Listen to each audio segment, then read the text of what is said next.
ओम नमो भगवते वासुदेवाय। हरे कृष्ण, राधे कृष्ण, राधे राधे प्रिय भक्तजन। पद्म पुराण में कहा गया है, जो व्यक्ति एकादशी व्रत करता है और भगवान विष्णु, भगवान नारायण का स्मरण करता है, उसके पाप नष्ट हो जाते हैं, उसके सभी पाप नष्ट हो जाते हैं और मोक्ष के साथ साथ उसे सुख समृद्धि की प्राप्ति होती है। माघ मास में होने वाली सड़तीला एकादशी का व्रत 14 जनवरी 2026 दिन बुधवार को पड़ रहा है।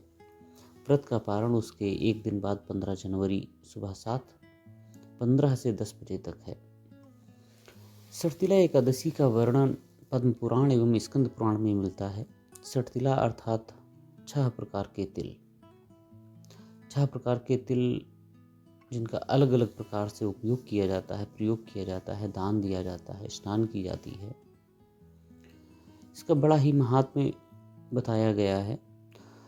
तो साथियों, आज हम सड़तीला एकादशी व्रत की कथा का श्रवण करेंगे, जो इस प्रकार है। एक समय नारद जी ने भगवान विष्णु से यही प्रश्न किया था और भगवान ने जो सड़तीला एकादशी का महात्म्य नारद जी से कहा, सो मैं तुमसे कहता हूँ। भगवान ने नारद जी से कहा कि हे नारद, मैं तुमसे सत्य घटना कहता हूँ, ध्यानपूर्वक सुनो। प्राचीन काल में मृत्युलोक में एक ब्राह्मणी रहती थी। वह सदैव व्रत किया करती थी। एक समय वह 1 मास तक व्रत करती रही। इससे उसका शरीर अत्यंत दुर्बल हो गया।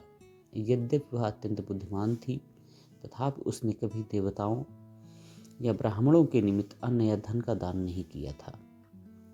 इससे मैंने सोचा कि ब्राह्मणी ने व्रत आदि से अपना शरीर शुद्ध कर लिया है, अब इससे विष्णु लोक तो मिल ही जाएगा।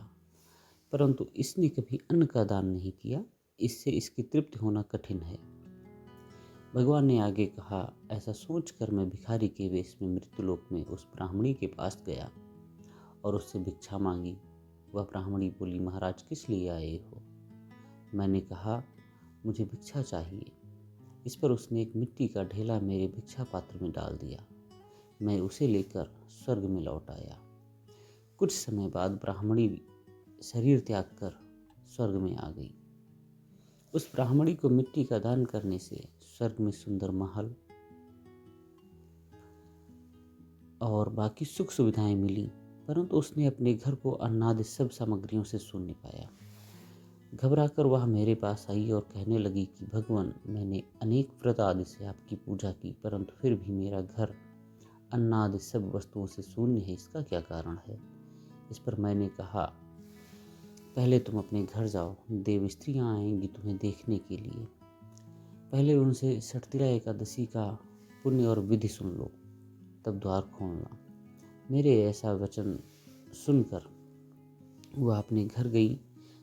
जब देव स्त्रियाँ आई और द्वार खोलने को कहा, तो ब्राह्मणी बोली, आप मुझे देखने आई हैं तो सड़तीला एकादशी का महात्म्य मुझसे कहो।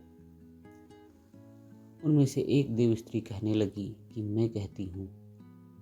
तो ब्राह्मणी ने सड़तीला एकादशी का महात्म्य सुना, तब द्वार खोल दिया। देवांगनाओं ने उसको देखा कि ना तो वह गांधर्वी है और न आसुरी है, वरन पहले जैसी मानुषी है, मानसिक प्रवृत्ति की है। उस ब्राह्मणी ने उनके कथनानुसार सड़तीला एकादशी का व्रत किया। इसके प्रभाव से वह सुंदर और रूपवती हो गई तथा उसका घर अन्नादि समस्त सामग्रियों से युक्त हो गया। अतः मनुष्यों को मूर्खता त्याग कर सड़तीला एकादशी का व्रत और लोभ न करके तिलादि का दान करना चाहिए, तिल का दान करना चाहिए।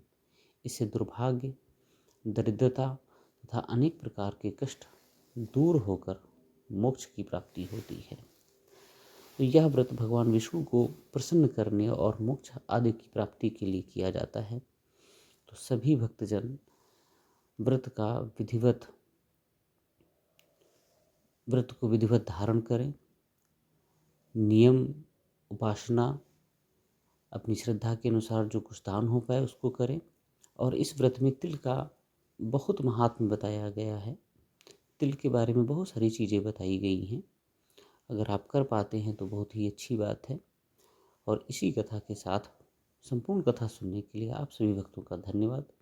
भगवान विष्णु, भगवान नारायण, श्री बांके बिहारी आप पर कृपा करते रहें, आप ऐसे ही समृद्ध होते रहें। ओम नमो भगवते वासुदेवाय। हरे कृष्ण हरे राम।